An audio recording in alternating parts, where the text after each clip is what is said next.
Hello everyone and welcome to the week 83 patch for Icarus. In this week's update we get an overhaul to the UI for the workshop along with armor piercing bullets.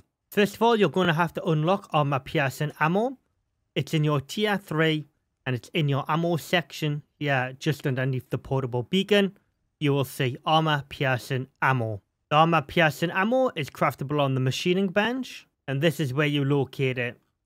All the way down the bottom here, you'll see armor piercing rifle round and armor piercing pistol round. To craft the armor piercing pistol round, you will need a pistol round plus 1 platinum sheath. And to craft the armor piercing rifle round, you'll need 1 rifle round and 1 platinum sheath. The stats on the armor piercing pistol round are as follows: 100 projectile damage, 100% projectile break chance, and 100% hardened point penetration. And for the armor piercing rifle round, it's 250 projectile damage, 100% projectile break chance, 100% hardened point penetration. Upon crafting the new ammo, this is what it'll look like in your inventory if you're interested. As you can see, there is a new stat on there, hardened point penetration. To take a look at that a little bit more, here it is here.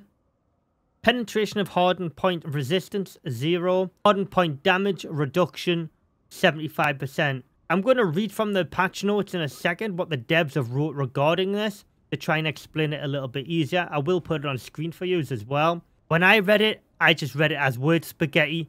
Made no bloody sense to me, I'll be brutally honest. I will try and explain it as best I can from the patch notes for you.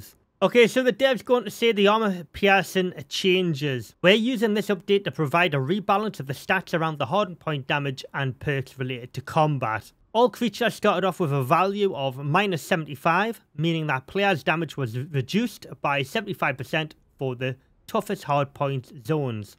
So that's like the heads, the skulls and stuff like that.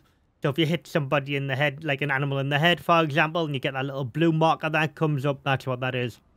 And the regular hardpoint zone started at -37.5, a 37.5% reduction. I'll skip the crossbows, nobody uses them. The issue, however, that this approach was that you would also receive the buff when hitting regular hardpoint zones, which only received 37.5% reduction. This meant that players would end up delivering 37.5% more damage than intended. -37.5% plus 75% equals 37.5% excess of unintentional buff that broke the balance of the system. I'll be honest, this is where they lost me. They just started throwing numbers and word spaghetti at me. I have no idea, to be honest.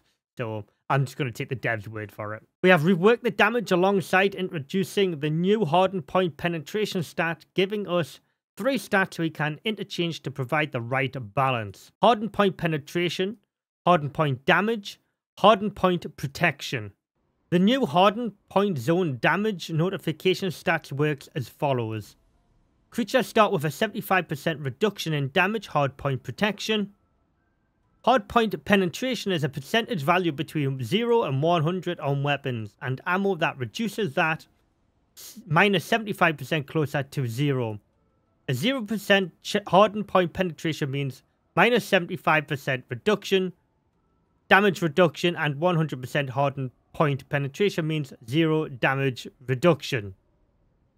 When only if hardened point penetration reaches 100%, 0 damage reduction, do we apply the hardened point damage stat. Here's an example of a scenario to consider. The devs go on to give you an example with crossbows having an innate hardened point penetration of 100%, meaning all their shots will bypass hardened points. The damage reduction of -75% is reduced to 0. So use a metal bolt, 81 to 90 damage with basic crossbow, 0% projectile increase. Normal, 81 to 90. Hard points, 81 to 90. Extra hard point, 81 to 90. With the normal notch attachment, crossbows do plus 25% damage if hitting a hardened point. The penetration is at 100%, which in this case it is. This is the hardened point damage stat coming into play. I'll be brutally honest, guys. I have no idea what the hell any of this is. This is like in my opinion, you need like a degree in like trigonometry to figure this out. I'm just going to load up my weapons and just start blasting still if I need to, let's be honest. And I think that's what most people are going to do. I'm sure a lot of you will understand that a lot more than me. And now onto the workshop UI overhaul. It is significantly better everything that has been before it in Icarus. It's gotten the categories down the left-hand side now, so you have your environmental suits, your armors, your modules, etc., etc. It's all broken down into respective categories. Now, there's one downfall to having it like this and the amount the devs have worked on it and reordered stuff. Since everything's into its own category now, if a new player decides to play Icarus, I put this out in yesterday's introduction guide to Icarus for new players, the video I did. If you haven't seen that yet, check it out. It'll be down in the pinned comments. If you're a new player now, for example, let's look at the bows. This is the example I did yesterday. You're now going to have to unlock this bow, and this bow to get access to the Larcoel Martinez compound bow. Now, obviously, my information has been migrated over from the old workshop tech tree. So, I've got that. So, new players are going to have to spend significantly more resources now to unlock these higher end items, which is good.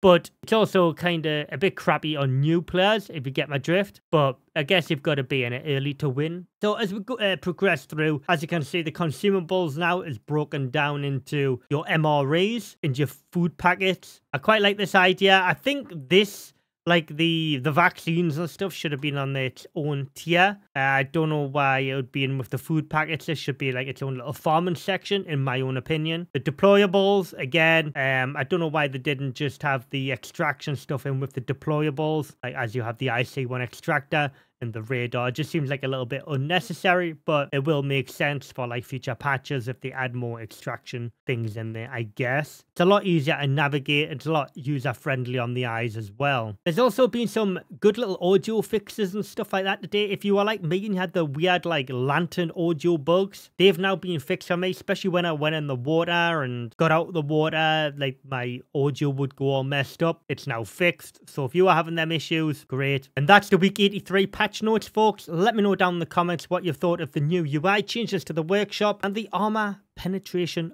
bullets. As always, if you enjoy my content and you want to support me that little bit further, if you can, hit that join button on YouTube, become a channel member, or become a monthly supporter over on my Ko-Fi page. It's basically just like Patreon, but better, and you get a whole bunch of perks and stuff like that. I greatly appreciate all your support, and thank you to everybody you're seeing on the right hand now for continuing supporting the channel. Thanks, and I'll see you all in my next live stream.